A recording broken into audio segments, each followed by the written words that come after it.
a gente já terminou o conteúdo lá do AVA, né, do portal. Igual prometi para vocês, hoje eu trouxe para vocês um material prático mesmo, um material de mercado. Para vocês terem ideia, eu trabalhei durante 3 anos e meio com gestão do produto pura, tá? Quando a gente fala pura, a gente está falando de Bill of Material, a gente está falando de DFMA, a gente está falando de Design for Assembly Manufacturing, obviamente, né? A gente está falando do Quality for Assembly, enfim, a gente tem vários, né? Até o Quality Function Deployment que a gente viu nas aulas, a gente tem essa aplicação prática desses métodos. E é isso que eu vim trazer hoje para vocês. Primeiro ponto, pessoal, eu queria só entender se todo mundo está me ouvindo, está tudo ok, tá? Vocês estão me ouvindo direitinho? Eu estou, professor. Ok. Estou ouvindo legal. Estamos Tá. sim. Então, eu vou mostrar um pouco, pessoal, o que é realmente e como que esses conceitos que a gente viu nas aulas, eles se aplicam, tá? Eu vou projetar minha tela aqui. Esse é um material, tá? Um material da época que eu elaborei para poder mostrar um pouco até dentro da Fiat como que se dá, tá? E aí a gente tem, na hora que vocês ouvirem aí, na hora que vocês estiverem vendo a minha tela, por favor, vocês avisem. Já estamos visualizando. Já, né? Já tá vendo. Apareceu sim. Então, ótimo. Então, pessoal, quando a gente fala de empresas, desenvolvimento de produto, a gente sempre tem que pensar também em produtos que aumentam, no caso, o retorno para a organização. E aí, neste quesito, a gente tem o Full Cost Reduction, né, que é a redução de custo completa dos produtos, e essa tentativa aí da gente fazer o DFMA, tá? Só ativar o mudo aqui para não ter ruído.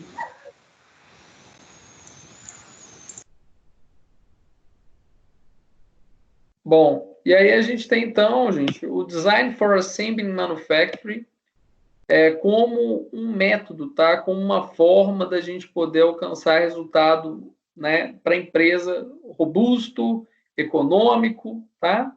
E é isso aí que a gente vai ver. Primeiro ponto, pessoal, eu acho que vocês já devem ter se deparado com esse tipo de gráfico, tá? Esse gráfico é também chamado de radar chart. Como que vocês fazem ele, né? Você coloca todos os pontos, todos os itens de conhecimento que deve ter um engenheiro do produto e vocês mapeiam um grau do time de vocês de conhecimento, tá? De 1 a 5, com base neste conhecimento, né, específico. E aí a gente tem aqui o gráfico mostrando, olha, que esses itens lá, steps do Early Product Management, que é gestão preventiva de produtos, né? O time possui mais conhecimento e ele possui, no caso, pouco conhecimento sobre esses elementos aqui.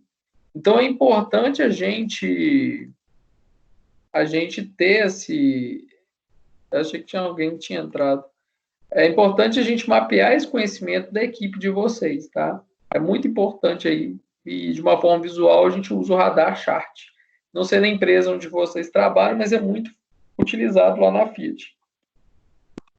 Bom, o DFA, então, igual a gente viu na aula, tá? A gente projeta o produto, então, pensando na montagem. Então, olha, tudo que eu vou fazer é pensar na melhor montabilidade possível, tá?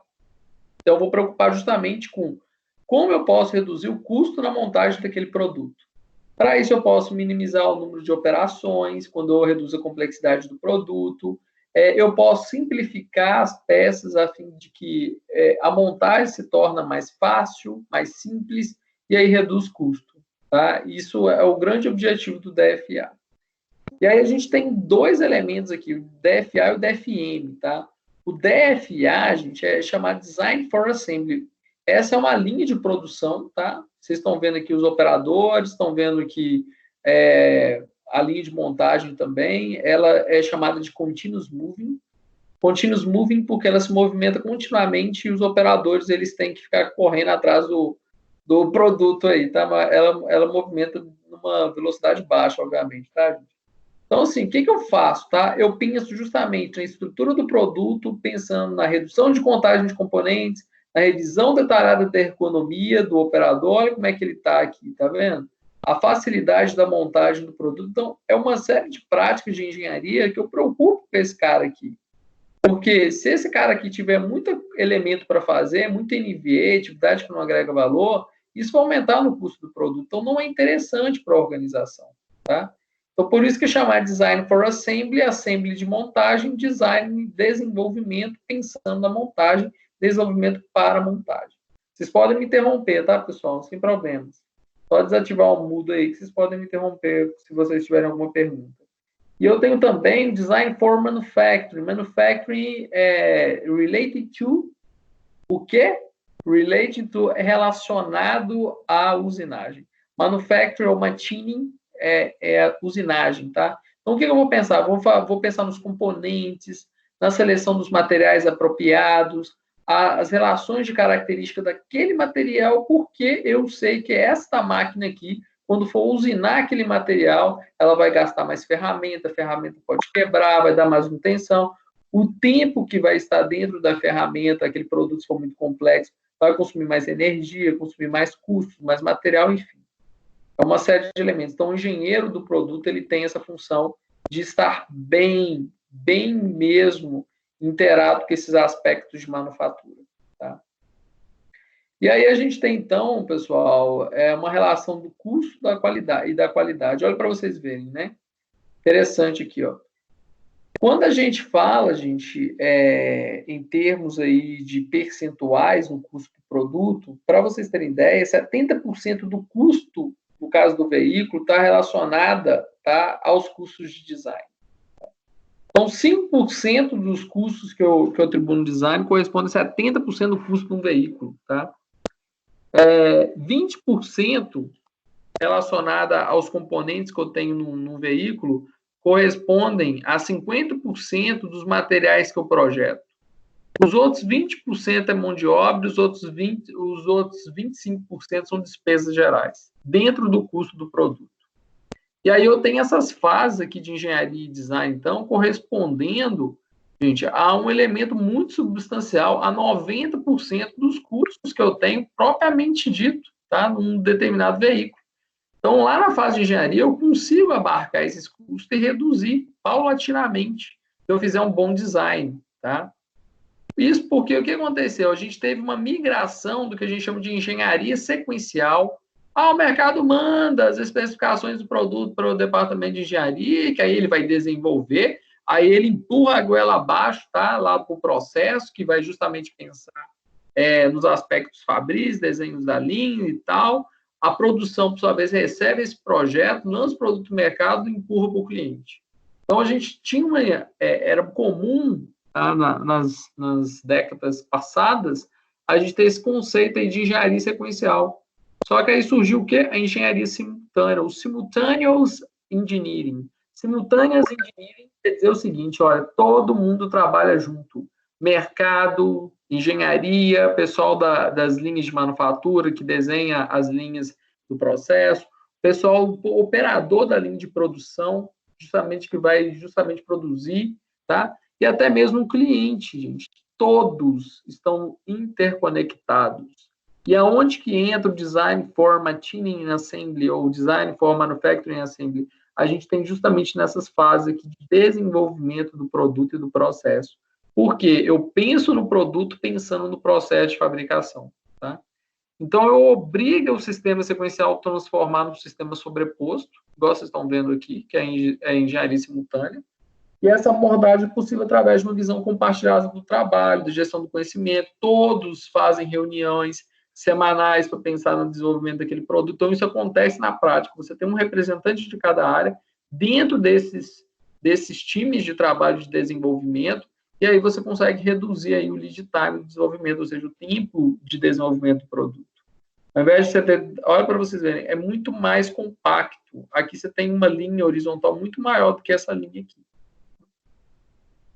E aí, gente, o EPM, que está relacionado à filosofia Lean, o WCM, World Class Manufacturing, vai pregar o seguinte, olha, Early Product Management, então é a gestão preventiva dos produtos, pensando em tudo, componentes, formas de montagens, a complexidade do produto, então eu tenho que tentar reduzir, para alcançar um resultado satisfatório. Reduzir o quê?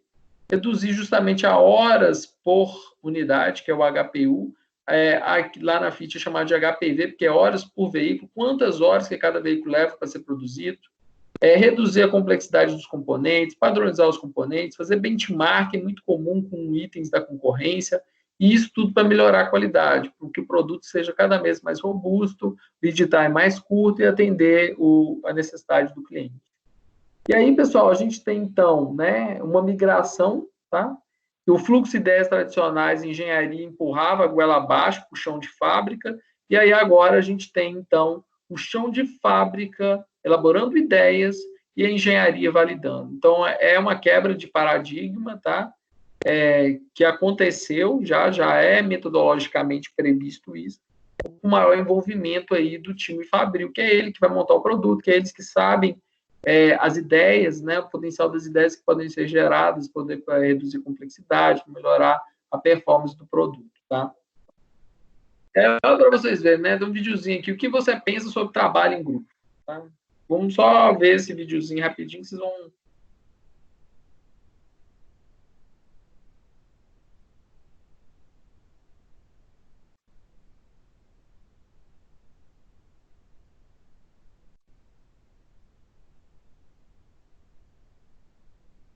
Olha para vocês verem, olha, é muito mais fácil, gente, a gente agir em equipe.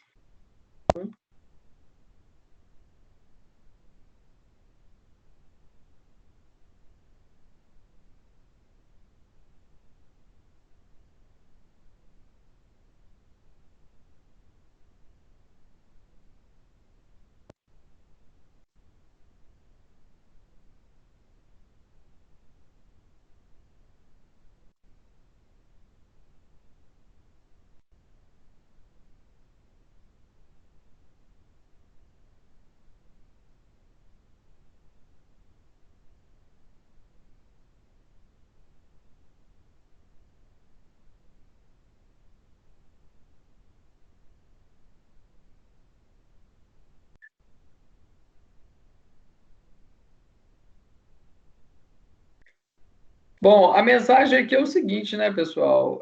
Explorar essa capacidade, então, do chão de fábrica, de toda a equipe, dar ideias, validar as ideias como engenharia, você tem um potencial de vantagem competitiva que aumenta na organização. Então, isso é importante, tá? A força do todo, olha, o efeito sinergístico é maior do que a soma das partes, propriamente dito. Então, o objetivo desses videozinhos aqui foi só chamar a atenção de vocês a respeito disso. Então, é o seguinte, aqui, então, a gente tem, gente, uma engrenagem, tá? Voltado para o Early Product Management, que é a gestão preventiva de produtos, tá? Com o WO, tá? Que é chamado de Workplace Organization, que também é a organização do posto de trabalho. Então, você tem, por um lado, toda uma engenharia, uma equipe multifuncional, engenharia simultânea, pensando junto com a equipe do chão de fábrica, que é essa organização do posto de trabalho mesmo. E quem vai fazer essa conexão? Justamente o Design for Assembly and Manufacturing, que te possibilita isso, tá?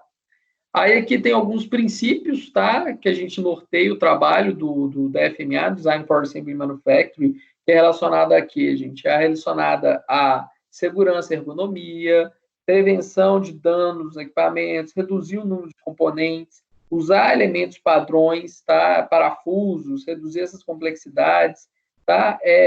Incluir também a questão aí das ferramentas de manufatura, tentar reduzir os tempos de setup, tá? A gente pensar justamente nessa questão aqui de torques, padronização da força empregada em cada ferramenta, erro ou mistake proofing, quer dizer, aqueles equipamentos que evitam erros, tá? Que são a prova de erros, o empregado não consegue fazer aquela operação, montar de forma incorreta, só tem uma forma de montar, minimizar justamente as perdas com montagem, questões de tolerâncias. Então, assim, eu penso justamente em todos esses elementos aqui para conseguir alcançar bons resultados. Primeiro ponto, né, gente, que é um exemplo, segurança e ergonomia, tá? Por exemplo, né, a gente tem aí o primeiro pilar, que é as regras do projeto, desenhar as peças que eu monto de forma segura, sem risco para o operador, eu montar de acordo com as diretrizes ergonômicas, para o empregado, para o colaborador, né, ele não ter um pênalti, uma tração na coluna, ok? Certificar-se de uma folga de mão adequada para a montagem. Então, assim, o produto é muito pequeno, como é que ele vai montar, né? Então, tem que ter uma folga específica, tem que ter dispositivos específicos que o auxiliem, certificar a linha de visão. Aqui não tem como, o operador está vendo o que aqui para poder montar? Ele tem que abaixar até a cabeça, coitado.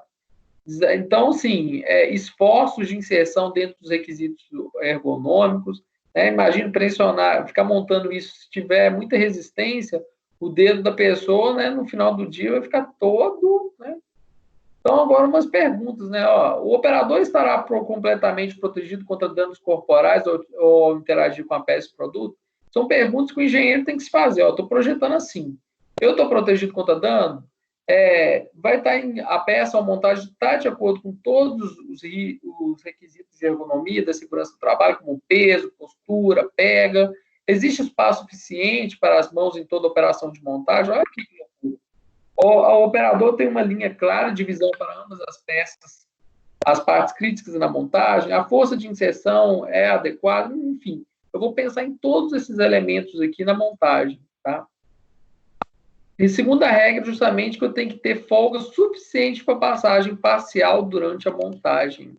Olha para vocês verem, né? A peça, ela tem que ter uma folga específica entre dois elementos aqui, e senão acaba colidindo, tem resistência, então tem que remover os riscos de danos nas peças durante a operação segura. Porque se eu coloco uma peça muito próxima da outra, na hora que o operador vai montar, ele acaba batendo essa peça nessa outra e pode danificar esse componente, tá? Então, eu tenho que ter uma tolerância para poder montar os itens, tá? Aí eu faço as perguntas. Poxa, existe um espaço suficiente ao redor do componente? A peça e os componentes ao redor são protegidos contra qualquer alteração de dano funcional? As melhores práticas, aquilo que eu aprendi no passado, eu fui lá no processo, verifiquei, existe algum problema no passado que já ocorreu que eu tenho que evitar agora? Então, assim, todos esses elementos são importantes aqui, fundamentais aqui para eu fazer o DFMA, ok? Vocês estão aí, pessoal? Deixa eu ver se vocês estão aí. Estão, né? Ok. Firme e forte, professor. Olha para vocês verem, outro ponto, né? Vou tentar reduzir o máximo o número total de peças. O pessoal, quando eu entrei lá, eu era operador de produção, sem brincadeira, eu entrei como operador. Eu tinha que montar essas duas pecinhas aqui, ó. Tinha que montar essa separada. Eu montava isso aqui tudo separado.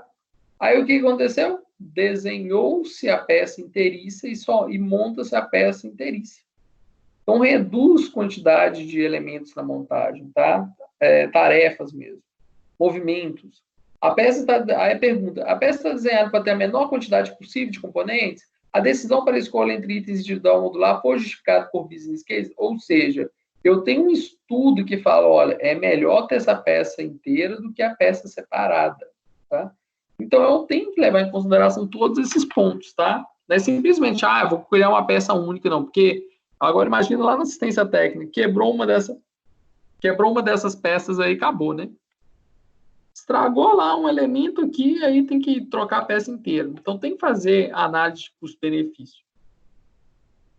Outra regra, né? Usar as peças e componentes padrão sempre que possível para reduzir o custo. Ou seja, usar peça padrão, não ficar criando muito parafuso, variações de elementos, tá?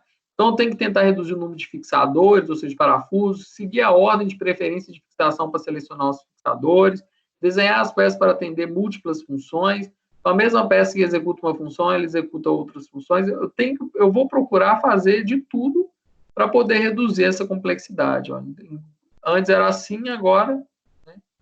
O macaquinho aí todo adaptado aí, com todos os elementos e tal. Aí eu vou fazer essas perguntas. Olha, o uso de componentes fixadores está maximizado durante toda a montagem? É possível remover algum elemento de fixação? os elementos de fixação preferidos pela manufatura estão seguidos, a função desempenhada por componente só pode ser realizada por este componente ou ele pode ser realizado por outro componente. Então, assim, eu vou preocupar justamente em simplificar. Quinta regra, gente, eu até mostrei isso, né, nas aulas anteriores, vou tentar criar peça para ter característica de conformidade embutida, colocar chanfro, incluir posições de recursos, fornecer um comprimento de serviço de chicote, conexão elétrica para facilitar as conexões de fiação. Ou seja, eu vou preocupar, gente, justamente na melhor montagem possível. Né? Aqui, olha para você ver, self-locating, ou seja, colocar, ele já tem um local específico, você não precisa ficar posicionando, tentando centralizar essa guia. Então, o próprio rasgo já faz isso. Então, eu vou preocupar, ó, existem recursos como chanfros, guias, encaixes e fitas que eu posso auxiliar na montagem? São presentes recursos robustos de posicionamento e retenção? O comprimento do chicote adequado para permitir que o operador faça a conexão? Então, assim, eu posso colocar pinos guias, posso colocar vários elementos aqui para melhorar, tá, a montagem. Outro ponto, né, vou tentar justamente padronizar esses fixadores aí, essa quantidade de parafuso. Gente, é muito parafuso que tem um processo de fabricação. E, às vezes, o engenheiro ele consegue padronizar isso. Reduz custo com logística, reduz custo de material, reduz uma série de custos. Então, vou tentar usar valores de torque comuns para fixadores comuns. Eu tenho que tentar conduzir o uso de ferramentas padrões, fornecer o acesso e folga necessários a ferramentas, porque é o seguinte, esse parafuso aqui, vai lá o cara lá que vai produzir, ele vai ter uma torqueadeira, uma máquina para poder prender isso diferente, aí vai ter um tempo de setup, aí vai ficar mais complicado, vai demorar mais para poder montar. Aqui, por exemplo, são torques aqui, ó, aqui justamente são apertadeiras que a gente tem automáticas lá no processo, e qual é a força aí que possui cada apertadeira dessa. Aqui 50 newtons, 6 newtons, 4 newtons. Agora imagina, cada parafuso prescreve um torque, cada componente de fixação prescreve um torque diferente. Você vai aumentar muito a quantidade de apertadeiras dentro de um processo de fabricação. Tá? Então eu tenho que tentar reduzir isso e melhorar, tá? Padronizar esses toques sempre quando possíveis. Outra regra, né? Vou projetar recurso à prova de erro nas peças para que não ocorra o erro do operador, ou seja, impossível o cara errar. Olha aqui, qual deles é melhor? Você faz uma peça que tem uma guia que orienta o operador a montar, tá? Ou você justamente fazer a peça desse jeito aqui e o operador poder montar errado e ter um erro de posição. Aí ele tem que ele tem que tirar essa fixação toda aqui, voltar, fixar tudo novamente. Então, assim, se você coloca essas guias aqui, guias justamente na montagem, ajuda muito, tá? Então, vou pensar justamente, né, se os dispositivos Poka-Yoke estão presentes, o que é possível de eu fazer para poder eliminar esse erro do operador. Tá? Um outro ponto, justamente, tem que tentar minimizar as direções de montagem, desenhar as peças para serem montadas na mesma direção quando possível. Imagina, você tem que enfiar a mãozinha aqui e o operador tem que colocar lá o parafuso à esquerda, o parafuso vai cair por gravidade, é um caos. Ao passo que se você montar por gravidade, eu monto a primeira placa, depois monta essa aqui, depois monta essa e por fim você monta essa outra plaquinha aqui. Então, assim, os componentes montados numa única direção facilitam demais e você consegue maior eficiência na montagem, tá? E a gravidade te ajuda nesse ponto. Um outro ponto, justamente, a tolerância, né? Tentar colocar a tolerância possível, tá? Projetar a peça para atender os requisitos de ajuste e acabamento, evite a tolerância excessiva que acrescenta requisitos desnecessários à fabricação. Por exemplo, vou ter que ter um controle muito preciso aqui para um componente que não precisava de usar um micrômetro, um paquímetro já era o suficiente. Para que usar um micrômetro, uma máquina de medição tridimensional? Então, não faz sentido. Então, eu vou usar somente o necessário, tá? Então, assim, perguntas, né, que a gente faz olha, as lições aprendidas lá no passado, como torque, tolerância, eu estou utilizando aquele conhecimento já que já existe, dos problemas que já aconteceu para eu projetar. A tolerância da peça permite as capacidades do processo de fabricação, ou seja, o CPK, o CP, CPK, a capabilidade. A montabilidade da peça é garantida através de pinos de referimento, superfícies planas. Então, isso tudo eu vou pensar também. Outra coisa, gente, é justamente essa questão. Ó. Todas as peças devem ser montáveis sem sobreposição oposta. Montar primeiro um item de cima e depois um de baixo, gerando operações cegas. Verifique se o produto está em conformidade com as restrições do seu processo. Então, aqui a gente vê, olha, eu vou montar um lado, depois montar um outro, né? Sem a gente embananar tudo, porque pode acontecer erros aqui. E as perguntas são: a peça pode ser instalada no veículo em sua ordem atual na sequência de montagem, ou seja, em qualquer outro produto? As restrições da instalação, como o acesso do operador, foram consideradas? Então, esses elementos também eu tenho que olhar, tá? E aí, olha para vocês verem, né? Como vou projetar a próxima peça? Olha, essa peça está cheia de componentes, ó. Tem rivets, pilot, tem cringe node, ou seja, tem vários elementos aqui. Como que eu posso? Ele tem 11 componentes, olha esse item aqui, ó. Eu posso simplesmente projetar assim, ó, a peça toda inteiriça. Olha que interessante. Então, isso melhora demais. Eu elimino um monte de montagem aqui, operadores de produção que eu pago para fazer isso, eu não preciso mais um simples design diferente, um design mais simples do componente. E aí, pessoal, eu abro para perguntas, né, para vocês aí. O que vocês acharam aí dessa questão prática aí, do desenvolvimento do produto? Vocês têm alguma pergunta, tem alguma curiosidade? Professor, volta acho que é o antepenúltimo ou penúltimo slide, dá só para a gente perguntar o que significa um negócio lá. Ah, tá. Só um minutinho aqui. Vocês estão vendo minha tela? Ainda não.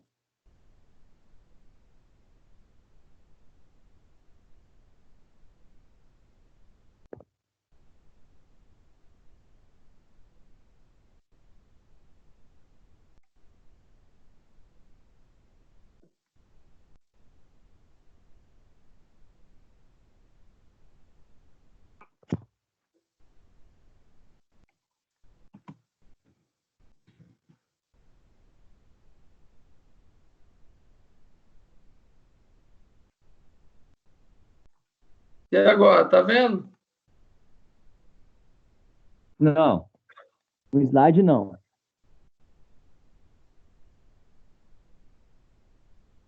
Agora sim. Qual deles? Esse aqui? Volta mais um. É isso aí. Esse aqui. Não, o outro, próximo. Esse? Isso. É. O 3 aí, ó, na estratégia de localização robusta, o que é esse PLPs aí? Cadê a estratégia de localização robusta? Aqui, ó, número 3 aqui, ó, no pilar 9. Ah, inclua estratégias de localização robusta que atendam ao requisito de tolerância usando PLPs ou slip planes. PLPs é o quê mesmo? Slip planes, superfícies lisas, né? E PLPs quer dizer que você vai usar justamente pontos de localização planos. Ah, tá. Eu achei que era planos de localização, é preciso. É planos, né? Pontos. Tá? Ok. Mas você pode considerar esses planos de localização, porque é preciso, tem que ser, né? De qualquer forma, porque a gente está se tratando de tolerância, ok? Então, só que a questão é que eu tenho que evitar isso aqui, ó. Controles mega precisos. Então, o máximo que eu conseguir simplificar, tá? É importante. Ok.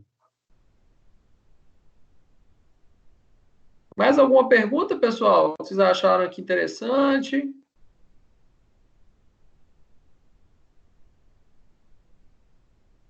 Então, por enquanto, por mim, tá tranquilo. Interessante, bacana. Minha parte também está tranquilo, professor. O que vocês acharam? É mais ou menos isso que vocês imaginavam que acontecia na prática? Não, nem tanto. Mas, assim, é muito bom. Bacana. É um desafio muito grande, né? A gente explorar essas técnicas, aplicar na prática. Eu falo para vocês assim que, por quê? Os tempos estão cada vez mais acelerados para a gente entregar um produto. Então, acaba acontecendo o seguinte, que o engenheiro ele fica sobrecarregado de tarefas e não vai na linha de produção, não verifica com os operadores, não participa desses fóruns de desenvolvimento junto com a qualidade, com todas as pessoas, e acaba incorrendo nesses erros aí, tá? Errando, e aí paga-se lá no final da cadeia por este erro, tá? Então, é importante que vocês considerem esses elementos na hora que vocês forem desenvolver. Eu imagino também a dificuldade, Will, que é para se chegar, né,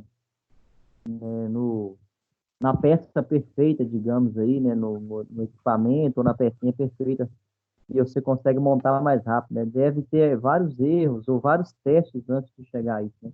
Por isso que é bom, é muito importante, de suma importância, a parte da comunicação de quem está no chão de fábrica com quem está fazendo mesmo a engenharia aí das peças, produzindo. Perfeito. Você falou uma coisa muito importante, sabe? Porque a maior parte dos engenheiros, quando chega numa empresa, não foi ele que projetou, tá? A peça já está lá, o fornecedor já está entregando, e aí surge a oportunidade, então, do próximo que chegou, aquele que está lá, ter essa visão. Poxa, mas 4 peças para montar aí, será que não dá para fazer uma só?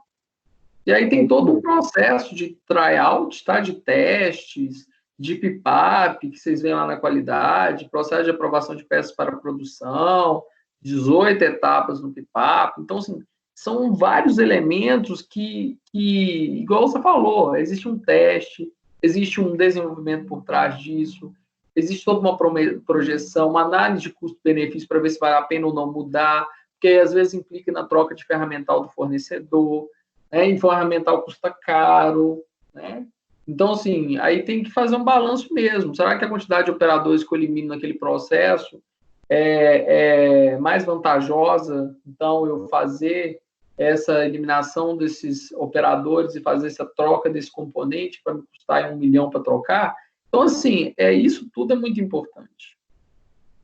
Com certeza. A avaliação. E aí, mais alguma pergunta aí?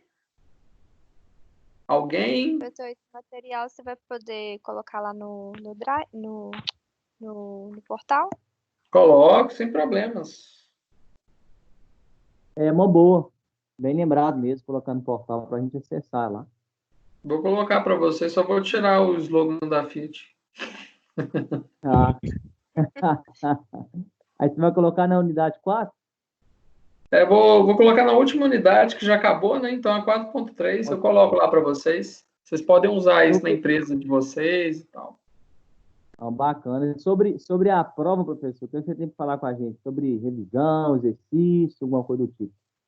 Perfeito. A revisão começa na semana que vem, dia 27. Inclusive, já estou até elaborando a prova de vocês, que eu tenho que entregar até dia 25, tá? A prova vai ser no Microsoft Teams, tá? Toda em formulários eletrônicos, toda fechada também, tá? E a gente vai começar a fazer as questões aí preparativas já na semana que vem, lá no dia 27. Beleza. A ideia é a gente fazer no dia 27, fazer no dia 3. A gente pegar aí umas 4 questões aí em cada dia, fazer juntos aqui, e aí vocês vão se preparando, tá? Aí a prova vai acontecer na semana do dia 15, né? Ok. Ok? A gente está bastante adiantado, a gente está bem tranquilo com o tempo, né? Sim, das matérias todas que eu tenho, a que está mais adiantada é a sua. Ah, que bom. Então, na realidade, todas as minhas aulas estão nesse nível já está no nível, ou estamos indo ou eu estou fazendo a última aula, ou estou dando conteúdos adicionais. Igual, tipo, esse conteúdo mais prático que eu passo para vocês. Porque senão fica muito teórico, né? Fica muito, né? Não sei se vocês concordam, mas é necessário também ver como as coisas se dão na prática para vocês entenderem. Concordo completamente. Não a aula online já não é aquelas coisas, né? Aí tem que ter umas estratégias, umas metodologias mais atrativas e dinâmicas mesmo, realmente. Que é que vocês podem usar lá na empresa de vocês e virarem diretores. Vai passando mais coisa, então. Quanto mais você passar para nós as fórmulas de as fórmulas mágicas se chegar a diretor, a subir de carga, e quanto mais você mandar para nós, é melhor, vai mandando. Eu mando para vocês, tá? Mas a fórmula mágica eu não sei não, porque eu não sou diretor não, tá? Tá? Mas beleza, pessoal. O conteúdo da aula, então, hoje foi este, tá? Na próxima aula a gente vai começar a fazer os preparativos, avisem a turma. A aula foi gravada, então, se vocês quiserem ver depois, podem assistir sem problemas. Ok? Ok, obrigado. Sobre a gravação, a gente não está conseguindo assistir novamente. Nem Ah, tá. nem nada. Ela tá toda no Teams. Eu tô com problema de postar a aula no YouTube, porque o YouTube tá bloqueando o meu envio. Ele tá falando que tá muito pesado. Aí, assim, Mas você também, Oi? nem eu e nem a Ana conseguimos no Teams também, nem eu e nem a Ana conseguiu assistir novamente. Eu não sei se outras pessoas estão conseguindo. Tanto no Wi-Fi quanto na internet, só fica carregando. A gente não conseguiu assistir. Ué, esquisito, hein? Eu acabei de Quer ver? Eu ver vou agora. projetar para vocês aqui, ó. Rapidinho aqui. Vocês vão em equipes, né? Aí eu vou lá em desenvolvimento produto. Aí eu acho as aulas aqui, né? As aulas passadas.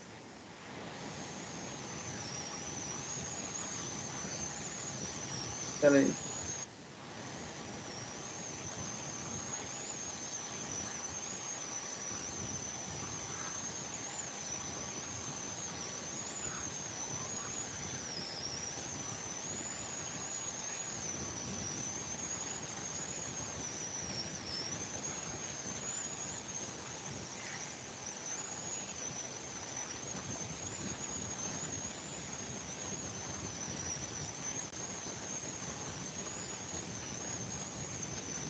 Engraçado. Será que... Deixa eu voltar aqui. Ah, tá aqui, ó. Aí eu acho as aulas, né? Aí vocês falam que na hora que vocês clicam em uma assim, aí fica só carregando? Tá carregando. Não abre pra gente.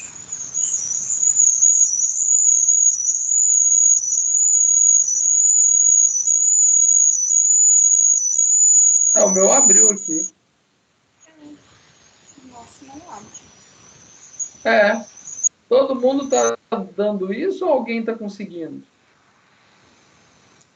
Tem alguém aí que conseguiu que possa falar pra gente?